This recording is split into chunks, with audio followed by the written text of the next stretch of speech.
Let's get you the headlines. Kim Jong-un and Vladimir Putin are likely to meet in Russia this month. The North Korean leader plans to travel to Moscow and discuss weapons supply for Russia's war in Ukraine. Meanwhile, Vladimir Putin has poured cold water on Turkish plans to revive a deal that allows Ukraine to safely export grain via the Black Sea. This often happens with our Western partners. They deceived us once more by again doing nothing. That's all. Now we say that we are not against this deal. We are just ready to return to it immediately as soon as the promises given to us are fulfilled. Staying with the war in Ukraine, President Volodymyr Zelensky has visited the front line between Russia and Ukraine. A message on his Telegram channel showed him awarding medals to Ukrainian troops in the Donetsk region as the army claimed significant progress in the counter-offensive against Russia's invasion. They say their troops have breached the first line of Russian defenses in the south near Zaporizhia. An awkward day for Rishi Sunak as the Prime Minister denies overseeing budget cuts that led to crumbling concrete in hundreds of schools across England not being repaired. Senior doctors and dentists in New Zealand will go on their first ever strike. Frustrated, they won't receive pay rises to match inflation, which is currently running at 6%. The general who led a coup in Gabon last week has just been sworn in as the transitional president. General Brice Oligui Nguema seized power just after Ali Bongo was declared to have won a third term. That election was widely described as flawed, and Mr. Bongo is now under house arrest. The head of the UN nuclear watchdog has said he regrets that no progress has been made by Iran on resolving outstanding issues over its nuclear program. Rafael Grossi of the International Atomic Energy Agency cited Tehran's failure to reactivate surveillance cameras at its nuclear facilities.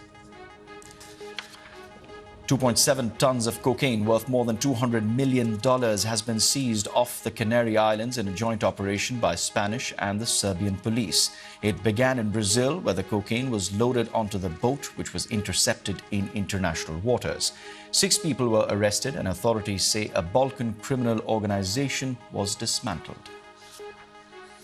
Videos have emerged from Syria which suggest that a renewed wave of protests against President Bashar al-Assad is continuing. Unverified videos from the province of Sueda show demonstrators calling on President Assad to step down. Footage said to have been taken on Monday morning shows demonstrators clapping and dancing to protest songs and carrying banners mocking the president. U.S. First Lady Jill Biden tests positive for COVID. The White House says the president himself is negative but is being monitored for symptoms. North Korea's Burning Man festival goers have finally been given the all-clear to leave the site in Nevada's Black Rock Desert. Rare rainstorms there turned the area into a muddy mess, leaving the 70,000 attendees temporarily stranded. Some attempted to walk nearly 10 kilometers to the nearest road with plastic bags on their feet. That's about 6 miles.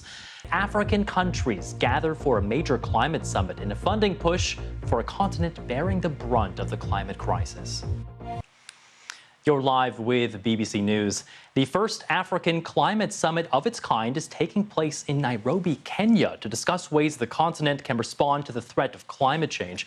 At least 23 African leaders will join thousands of delegates with a goal to influence climate commitments, pledges, and outcomes. Of the countries most affected by the climate crisis, 17 are in Africa, according to U.S. climate envoy John Kerry. Now, a UN report estimates climate-related disasters are costing African countries anywhere from $7 billion to $15 billion per year. To help these countries adapt, the African Development Bank says they need to raise an average of $124 billion annually.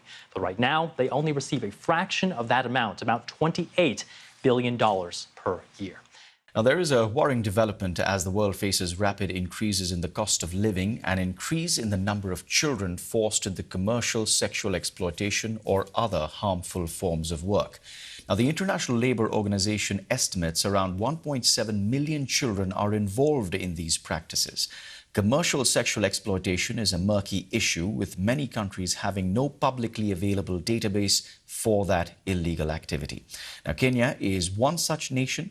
It has been identified by the U.S. State Department as both a source, a transit country, and a destination for the crime. One recent study estimated that more than 2,400 children between the ages of 13 and 17 were currently subject to sexual exploitation in two regions bordering the port city of Mombasa.